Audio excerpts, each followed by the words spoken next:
So my name is Carrie Stokes, and I am the Chief Geographer and the Director of the GeoCenter at USAID in the U.S. Global Development Lab. And we are so pleased to have all of you here tonight to launch a signature program that is just about to start and will be, we think, about to achieve some pretty exciting things over the coming years. Before we get started with the program, I would like to specifically welcome our founding members of this university consortium. We have Texas Tech University here, we have West Virginia University here, and we have George Washington University here. And I expect that in due time we will have even more universities as part of this effort. Specifically from Texas Tech University, I'd like to thank and welcome our Vice President for Research, Dr. Duncan, as well as Dr. Sobel and Ms. Tyndall. From West Virginia University, I'd like to thank Dr. McConnell, the Provost, as well as Ms. Bensel for being part of this, yes. And from George Washington University in our neighborhood just down the street, I would like to welcome the Dean of Research, Dr. Rom, and Ms. Davis, who is our student, will be speaking later this evening in our program. We also have two very special guests who have come from abroad. Both of them happen to come from the country of Nepal. We have the Executive Director of Katmandu Living Labs, Dr. Budhathoki, and we have Ms. Thapa, also from Kathmandu. She attended university there, and she is a global fellow. So tonight we have a few speakers, and I encourage you to hear the stories they have to tell, to give you a sense about why this program is something that we believe at AID and in the GeoCenter, that we will hopefully be making a difference in the lives of people around the world with whom we work. Just a quick overview of what the GeoCenter is. We're a team of geographers based in the Global Development Lab here in Washington, serving the U.S. Agency for International Development to help our agency make better informed decisions. Not just about what types of international development programs we ought to be doing, but where we should be doing them. We live in a world of incredible amounts of data, open data, big data, real-time data.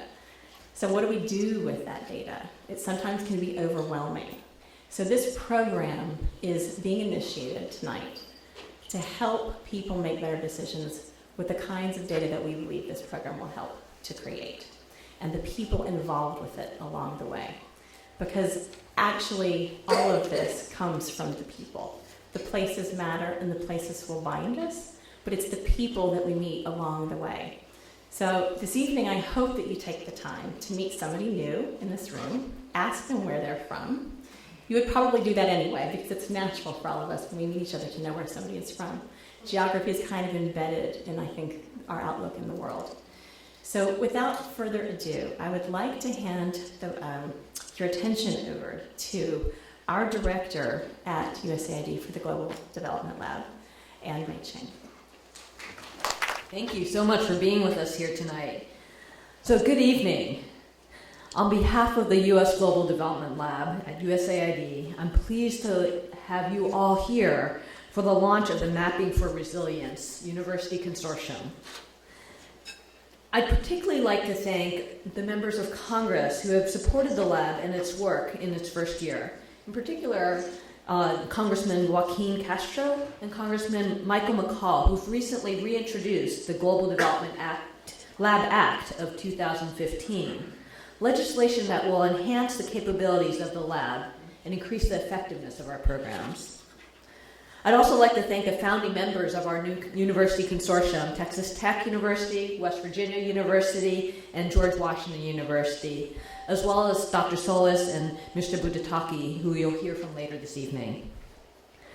The Global Development Lab, or the lab as we call it, was launched last April with two goals. One was to identify breakthrough innovations that could transform development, and the other was to transform the way we do development itself. And the reason for this is that we are looking for solutions that can enable hundreds of millions of people to lift themselves out of extreme poverty.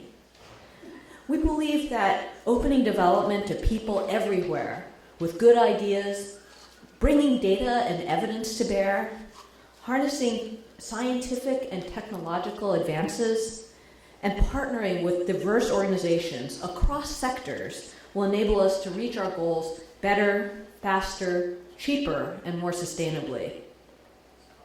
The lab's GeoCenter team, which Carrie leads, Carrie disappeared, there's Carrie, is absolutely crucial to this effort. Through geographic data and geographic information systems, the GeoCenter improves the effectiveness of USAID's programming by prioritizing resources to where they will maximize development impact and reach the largest number of people. While I could speak at length about the GeoCenter's numerous successes, I want to speak about one case in particular tonight. Mr. Budhathoki of Katmandu Living Labs will speak more about this later in the program, but I want to mention it because it really highlights the importance of this work. In 2013, 2 years prior to the devastating earthquake that struck Nepal in April of this year, the GeoCenter began working with the World Bank, Katmandu Living Labs, George Washington University, and the Department of State's Humanitarian Information Unit to map an unmapped area of Kathmandu. Its population density and earthquake vulnerability made it an area of particular concern to us, and there was recognition that we needed to be prepared for a worst-case scenario.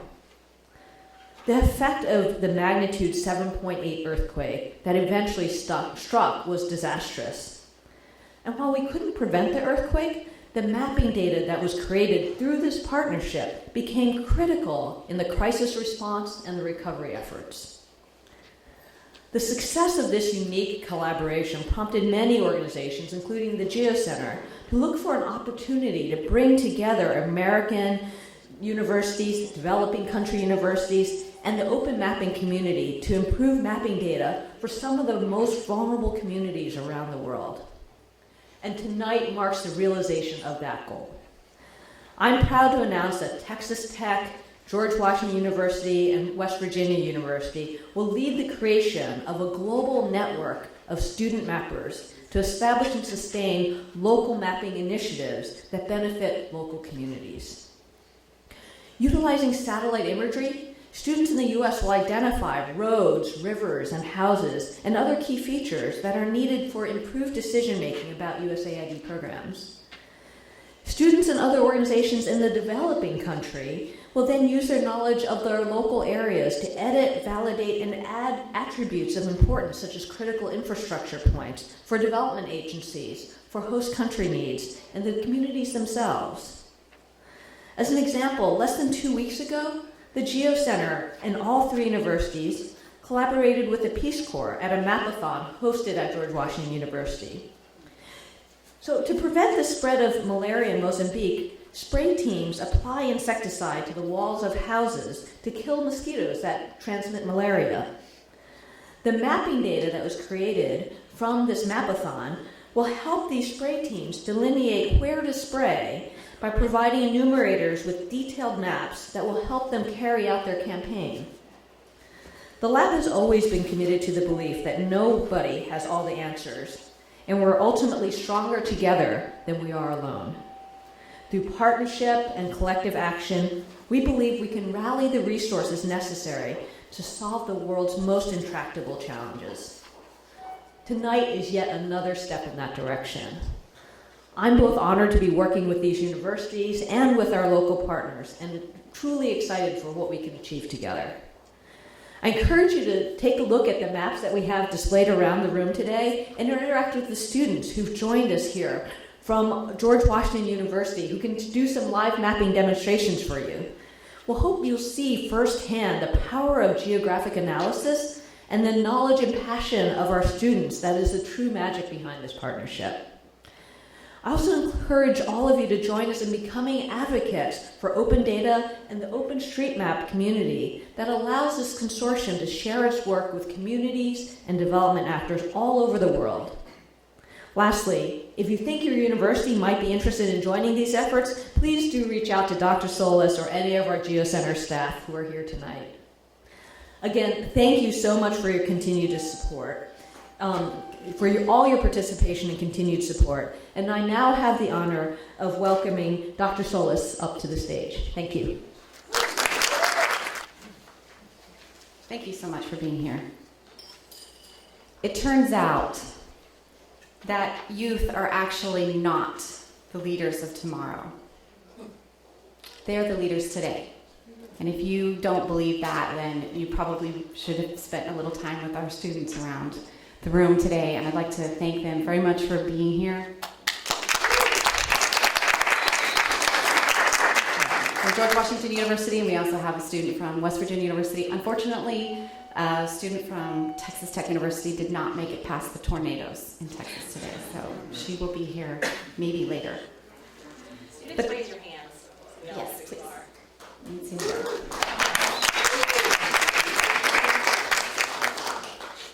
The question that we are asking is, what kind of leaders will they be, and what can we do, and what kind of leaders can we help them be? Some years ago, a girl named Susan was born in a rural village in Kenya's Rift Valley. Traditionally, Maasai women did not receive an education beyond primary school, but Susan was very bright, and her parents encouraged her to study. She's very perceptive, too. She noticed that the tea farmers in her village were also very vulnerable. If the frost came unexpectedly, it would damage the leaves of the tea, and that would lead to serious livelihood issues for many families. Susan's parents encouraged her and insisted that she continue into secondary school and then attend the university, saying that their only inheritance they could provide to her was education. She did that, and she studied environment, geography, and technology.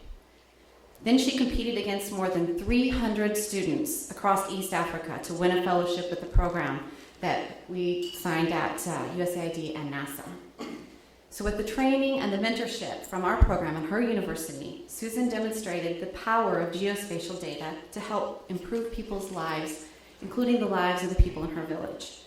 Her study results in frost, hotspot, and risk mapping helped identify exactly where and when some of those things might happen, and supported agricultural and food security planning in Kenya. Her algorithm was adopted by NASA for the image analysis, and she received her college degree. Now that young girl, Susan Malaso Kotikot, who was never supposed to continue her education, is earning her graduate degree using geospatial technologies to help communities become more resilient around the world.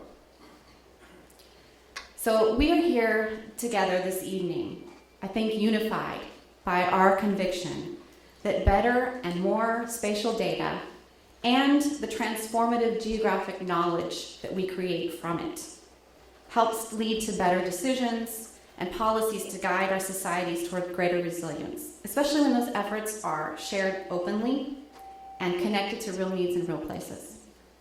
So today, we not only celebrate the start of a visionary program to support young people around the world, we are also accepting a challenge to engage them to play their leadership role in what justifiably could be called the geospatial data revolution.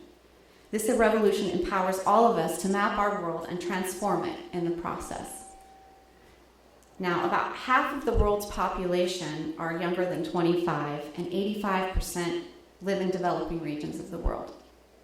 So by establishing a global university consortium with the support of the visionary USAID GeoCenter, we will leverage a powerful academic research and educational infrastructure to engage and empower more student mappers like Susan. Texas Tech University is proud to serve as the administrative home for this new program and to continue to work alongside our co-founding universities at George Washington University and West Virginia University. Our institutions are designed to innovate and build innovators through research and education. So coming together in this network with other universities around the world, We will dedicate ourselves to support the efforts of USAID in applying science, technology, innovation, and partnership approaches to some of the key development challenges around the world. In the process, we will enrich students' international capacity and competencies through service and learning, build long-term scientific capacity around the world, and foster youth leadership. So how will we do this? Through the program, university students and their mentors will receive instruction, teaching and learning resources to develop and improve mapping projects that create and use open spatial data. This element builds on work pioneered at George Washington University and will be advanced in ways that directly address the USAID priorities. I'd like to shout out to my colleagues there, Dr. Cowan, Hinton, Engstrom, Marie Price, and Mike Mann. Okay, there you are. And these are part of our team from that group there. We will also support the use and development of spatial analytical methods that lead to greater understanding of resilience. This is part of the process of moving from data to decisions. There's things that happen in between that continuum. And these methods were devised, innovated really, by West Virginia University, and it'll expand to include open data sources and continue to grow. So we have Jameson Conley and Brent McCusker here on our team. There we are. The program will also support local capacity building and knowledge-generating partnerships for development. We will offer fellowships and other leadership opportunities for outstanding student mappers in the network, including a particular focus on female mappers.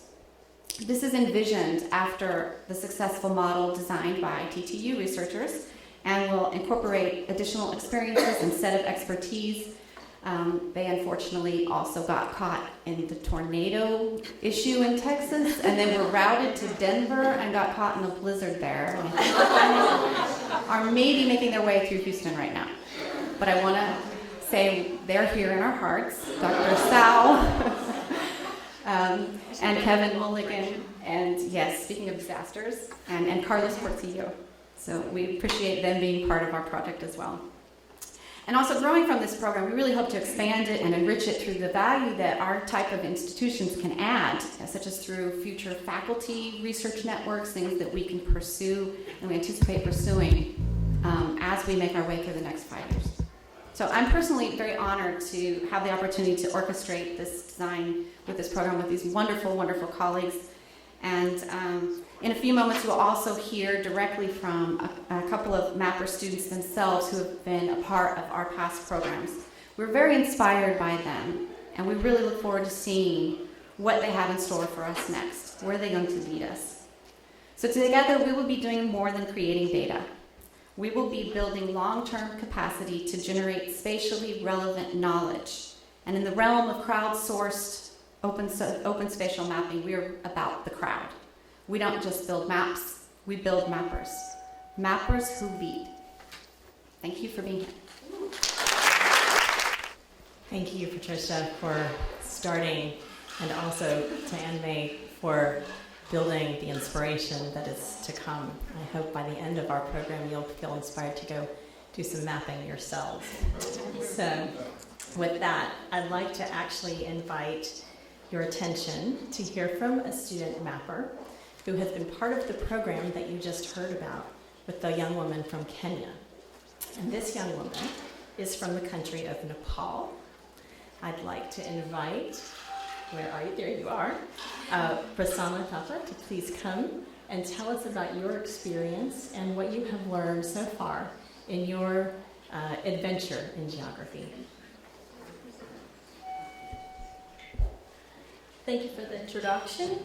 Good evening, everyone. Namaste. It is a great pleasure to share my learning experiences with you all today. I feel honored to have received an opportunity in a program supported by renowned organizations such as USAID, NASA, and the Association of American Geographers to conduct our research using geospatial tools during my undergraduate program. To be honest, that opportunity has changed my life. The program was a platform which brought students and mentors from the Hindu-Kush-Himalaya region and provided us a comprehensive capacity building workshop on geospatial tools and its applications. Not only did we learn about emerging technologies from the basics, we also learned about professional development skills. Meeting other fellows and mentors helped me to overcome challenges in my research and feel a part of broader global movement in which knowledge that we as young people created could impact the world. It was a two-way learning process which resulted in numerous successful research projects on climate change, biodiversity conservation, and water management issues. From the beginning, we shared our plans and results with the community. For example, I conducted a research on the expansion of Cholpa Glacial Lake and was able to make the community downstream aware about the risk of glacial lake outburst flooding. Afterwards, we enjoyed a huge platform to share our research results to the larger audience through NASA TV. It was an excellent networking moment where we met dignitaries from these organizations at the USAID and NASA headquarters. The program had also brought young researchers from Asia and Africa who were working in different sites but with similar problems of resilience. So learning different ways to utilize geospatial techniques was inspirational. We young participants were encouraged to interact across countries in these continents, as well as disseminate research ideas to the experts. Using satellite images, we were able to connect space and village and connect to each other, and I'm delighted to be a part of it. This work brought us together, and now we share a very special bond. It was through this bond that we became a family of young people aiming to change the world with our minds and our maps. I am glad to be a part of this family, which aims to serve the community and benefits our world. And I hope that this new program will make our efforts grow and multiply. Lastly, I would like to thank USAID and the universities for inviting me today, and I'm indebted to Patricia Solis and Carrie Stokes. Without your support and encouragement, I would have never, ever lived my dream. Thank you. So I'm not just inspired, I think I'm almost in tears. But if this isn't inspiring for the next generation, I don't know what could be. With that, I'd like to invite another student mapper to come and talk to us. So from Nepal to the US, right here in Washington, D.C., we have Ellie, who will talk to us about her work in starting a mapping society on her campus at GW University and what inspired her to do that. So Ellie, please come. Thank you very much for the introduction. So I'm Ellie Davis. I'm a senior at George Washington University, and I'm also the president of the Humanitarian Mapping Society. So the people with the shirts, that's those are my people. But I don't know if anyone's taken a look at the shirts that we're wearing, but they say the last thing you think of, the first thing you need, a map. Which I don't know about you guys, but I definitely could have used a map trying to find this route. But I think it's very important to remember that maps are crucial, and good maps really do save lives. So the Humanitarian Mapping Society started 2 years ago, a little over 2 years ago now, where we were working with the geography department, and they had started first with Katmandu Living Labs, and we ended up taking over kind of that project of not only Katmandu, but then all over the world, and taking these tasks that are on OpenStreetMap that you can explore after this talk. But we do two parts. So first, we work on the preemptive side. We give data and create data for organizations to be able to allocate resources more efficiently before disasters. And then afterwards, we also work to help relief efforts in areas that have been affected by disasters. So one of the examples of this, and you'll learn more about this with the next speaker, but we worked with Katmandu Living Labs as the geography department because of the fact that they anticipated a disaster to happen in that area.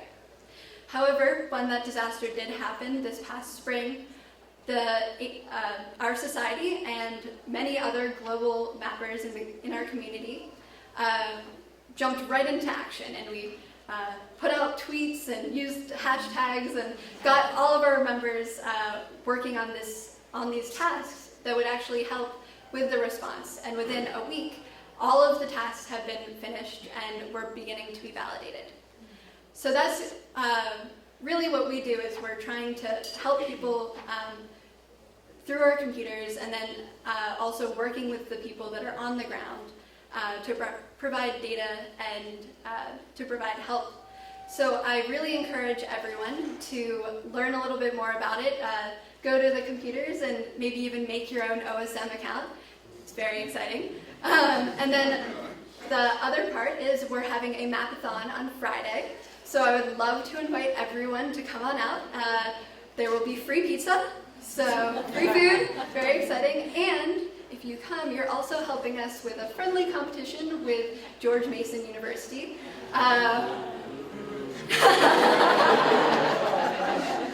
Yeah, so we would like to win, so any manpower is helpful and all nodes matter. So thank you very much and enjoy your evening. There's nothing like friendly competition to see who can map the most. We call these map-offs. So from football to map-offs. So our last speaker is certainly not our least.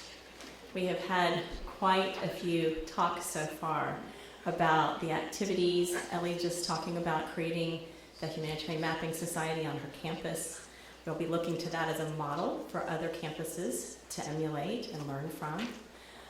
We are also looking to use that information for better decision making, as you've heard from both Patricia and from Mei, and certainly for the analysis that we heard presented also from Nepal. But this is another part of Nepal, and I'd like to welcome our guest who probably has flown from the farthest distance away to come tonight.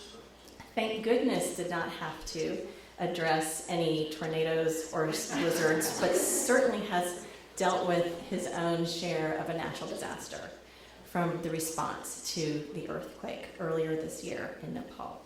So I would like to invite your attention and invite Nama to the podium to tell us a bit about the incredible and heroic efforts that you have led in your country to help address this disaster and help others be more prepared in the future. Good evening, everybody. Thank you, Carrie, for a nice introduction and nice kind words. And thank you also for bringing me all the way from Kathmandu to, I got a wonderful opportunity to meet so many of you.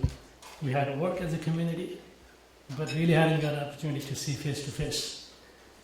Thank you so much once again. As you all know, Nepal was hit by a strong earthquake just 6 months ago. Kathmandu Living Labs tried its best to utilize digital technology and open mapping to respond to that earthquake. In that process, we got support from thousands and thousands of people from all over the world. Unusual support, I would say. Actually, I see quite many of you in this room. I just can't take the name, but I bring a big thank you from Nepal, from Nepal's Open Data community, Nepal's Open Issue Map community to you. Thank you so much. Before I go to how we responded to the earthquake in Nepal, I would like to tell you briefly what we were doing before we were hit by the earthquake. That is where now I need to go to my computer. If you just look at the core of the city in Nepal just a few years ago, you just see white space. There was not a whole lot of map. 2010. And then we started reaching out to universities. Then, in order to fill that white space, we started to reach out to universities colleges. Patricia mentioned about girls, bringing girls in mapping. Sometimes we do, there's girls mapping party. Participants, girls, organizer girls, only girls, in order to encourage girls to take part in mapping. And then we slowly started to talk to university faculty and encourage them to embed open mapping, open street map in their regular curriculum, so faculties. And in the meantime, the World Bank started the Open Cities project in Kathmandu, and then I was asked to lead the project. I did it, and then we just continued mapping. So Open Cities project was basically interested to map all the schools and health facilities in Kathmandu Valley. Every red dot you see there is a school. It's not just a location. We also captured a lot of other information, details. Look at this detail. Very detailed about every building. So a similar information with the health facilities. And as a result, this is the outcome. If you compare, this is the same area.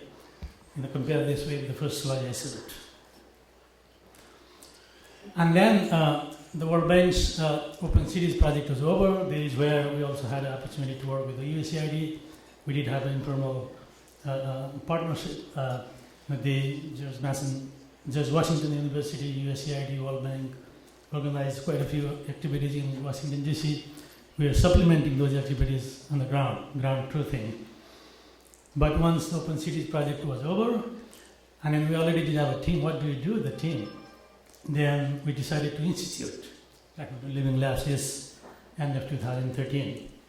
And then we continued to reach out to more schools, colleges, youth groups, trying to engage them in mapping. Look at the level of engagement. I get fascinated when I see those pictures. He's a farmer, not only students actually, also entrepreneurs. He's an agri-entrepreneur. He's sowing his kiwi farms to other people in the village. So then April 25th, we got hit by the earthquake. So you have already seen those pictures. I just wanted to refresh your memory. It was really bad. And then we were hit by the earthquake in the middle of the day. It was around noon. I was inside my house with my family. I managed to escape with my 8-year-old son. I still remember my mother, my wife, my daughter were inside the house. They were trying to get out, but they can't because the building is shaking so much. I can see them, but I can go and grab. That was the situation. And then after the first shock, we managed to get out of the house, went to this open space, spent a few hours. We felt as if everything, our world is shaking. And then after a few hours, we got this feeling.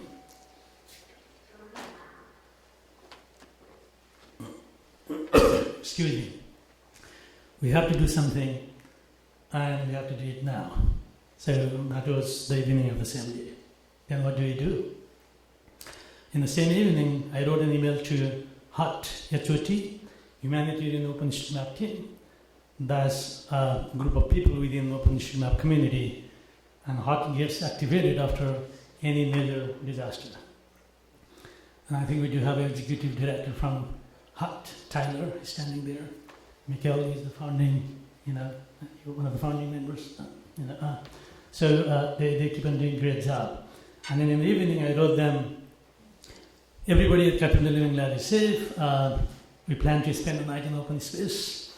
So give us some time, we'll get back to you tomorrow. But it looks like we need to activate the international mappers to map Nepal. And look at this, next morning, 6 a.m. I wrote them, 6 a.m. in the morning, we are trying to connect to the relief organizations, the response organizations, to identify the need on the ground. We'll get back to you. The same day, So we were able to connect to other colleagues from Kathmandu Living Labs. It is a parking lot outside our building. The building was damaged, we couldn't use it. So it is the center of the parking lot, making sure that if the wall falls, from any side, it doesn't get you. So I still remember we're measuring, if the falls, it doesn't come to this point. And then more and more people started to join, physically, of course. There were many digital volunteers, international mappers helping us from abroad. But on the ground also, a number of people, continues to increase to participate in our effort. So, and then we had to move to a cafe because there were more number of people than we could actually accommodate. The cafe was not operational, by the way, so you did have a luxury to use it. And then look at these numbers. So the number of mappers before the earthquake versus, and after the earthquake, from about 1,500 to nearly 9,000. This is the first response that so many people have taken part, in mapping. So this is amazing. Look at the number of buildings. It increased nearly 10 times. People were using the satellite imagery to map buildings. Roads, So when you look at those blinks, these are the areas mapped after the earthquake. This is Kathmandu Valley, this is another city. That was already mapped before the earthquake, but there was a lot of mapping that happened after the earthquake. And then the data was used by a wide range of organizations. This is Canadian Dirt. They had a big project. They printed those maps using OpenStreetMap data. Hundreds of copies are actually supplied to different relief organizations, response organizations. So one day, the Canadian Dirt folks, they came to our office, they hugged, thank you so much, you guys have produced this open data, we could use it. So USAID is using the same map, the map from OSM data to plan their response, Yes, from OBDA, by the way. This is a map produced by World Food Programme, again using OpenStreetMap data. Map produced by Nepal's Survey Department, using the same data. Map produced by ECMOD, using OpenStreetMap data. Map produced by Nepal Red Cross, again using OpenStreetMap data. It was almost a default map. So that was a map, and then it's a QuakeMap.org, which eventually became very popular because we realized that there are a lot of needs in the remote districts, but the people in Kathmandu do not know what the real need is, And then we deployed a site called QuakeMap.org. Those numbers means there are those many reports submitted by victims or their loved ones in that vicinity. And if you zoom in and click in any report, every report has a long history. I'm just showing you one report, coming almost at the end. So every report does have a story. So if you need medicine, for example, you would go to the map, put there, hey, here is where I'm living, I need medicine, or I need water, whatever. And then, because that map is public, that need is public, the relief organization can go to the map, and if they are supplying medicines, then they can focus their supply in that area. But some reports are very complicated. One agency cannot meet that requirement. So, and then we have to take multiple actions. We had a group of volunteers making sure that the action is taken, and then whenever action is taken, that information is there, is updated, so that people know if somebody is asking 500 tens, if 200 tens has already been supplied, that information is there, then 300 tens still needs to be there. So look at this. This is one report. This is one report. So imagine how much of work it goes behind, a lot of invisible work. Our attempt in Nepal this time was to close the loop, not just report coming to the map, but we wanted to make sure that every report is acted. Some reports are impossible to fulfill the need. That's fine. We put a remark, this is not actionable. We categorize those things. that's the end of my talk. Before I leave, I would like to reiterate that engaging young people in this mapping brings enormous potential. I've actually come here with a lot of enthusiasm to learn more about this Mapping for Resilience program. We do have a hot community. I think we also need to think how we can work together, as some of you have already mentioned. I think it's not just mapping. One thing I would like to emphasize before I leave is a lot of people see this map making, just look at the product. But the process of making this map itself is fascinating. It's activating citizens.